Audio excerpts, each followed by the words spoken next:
Remind the Honourable Foreign Minister that Osama bin Laden is dead, but the butcher of Gujarat lives. And he is the Prime Minister of India. Meherally ये बताएं कि India का नाम सुनते ही आपके जहन में पहली बात क्या आती है? पहली बात ये आती है उसको तबाह कर दें. As you all know, the relation between India and Pakistan. Both countries cannot accept sitting on single table, especially from Pakistan. Despite India's friendly gestures toward Pakistan, Pakistan has always maintained an enemy stance. This is all because of Kashmir and some of historical revenges, in which they predominantly wanted to break down India into several parts. Now today it has become impossible to de-radicalize Pakistani peoples about India's hatred. मदरसे में हिफज करते हैं. मदरसे में हिफज करते हैं. India का मुल्क या इंडिया के लोग आपको कैसे लगते हैं? इंडिया के लोग तो हमें बिल्कुल अच्छे नहीं लगते क्योंकि उन्होंने हमारे कश्मीर मुसलमान भाइयों पर बहुत जुल्म किया. Similarly, in the Indian Oceans, in the south direction, one of such a country named Maldives, seeming to be going as a Pakistan once was. Recently, Prime Minister Narendra Modi officially visited to Indian Union Territory Lakshadweep, sparked significant controversy when India promoted Lakshadweep as a tourist destination for Indians. Looking at this, the Maldivian government reacted with very racist comment toward India. Both nations' relations worsened to such an extent that at any time both countries can expel each other foreign diplomats. But why? Why is Maldives taking such a stance despite India's friendly gestures? Why has Maldives become a second Pakistan for India in the Indian Oceans?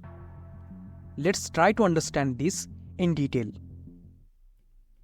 India and Maldives were once under the British colony, and after independence, India and Maldives became independent democratic countries.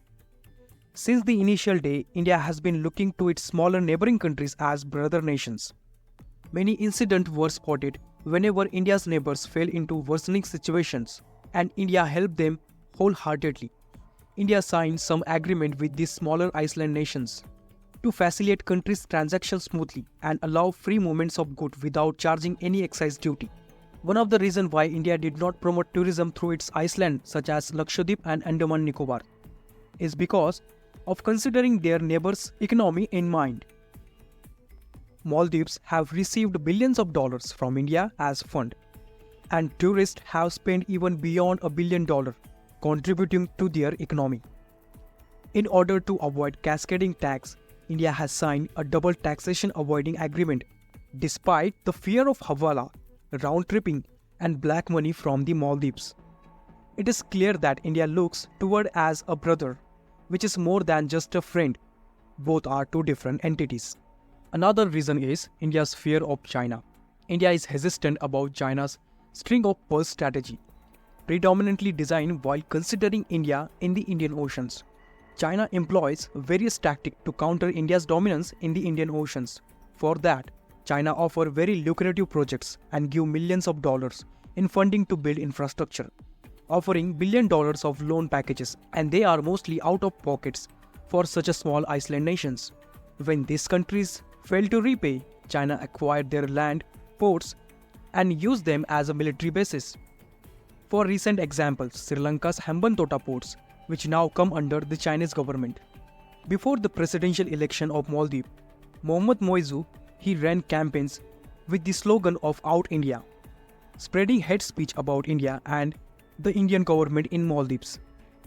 He also stated that the present government in Maldives have deeper and closer tie with India, and it seemed that the Maldivian present government is going to sell everything to India, slowly making Maldives India's colony. He used such narratives. Once Mohammad Moizu and his government came to power, they officially started cutting the tie with the Indias. If someone is going away from you, it means they are tying up with someone else. In this case, China has become closer tied to all this present-day government of Maldives. Look at the data on how China is engaging in Maldives, their internal matters and their economy. Firstly, there is a China-Maldives Friendship Bridge, which is 2.3 km long, connecting Hulhule Airport to the capital of Male. Secondly, the expansion of Velana International Airport, was completely built under Chinese fund.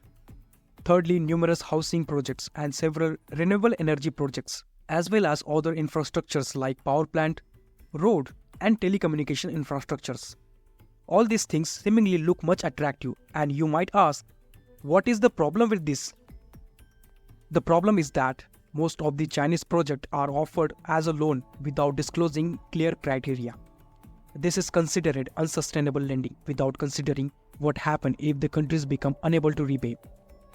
So here are some possible reasons why there is a hatred toward India. First is, the Maldivian government is most probably under Chinese pressures. Second is, Maldivian ministers may have personal economic benefits from the Chinese government. Thirdly, issue related to Israel and Hamas.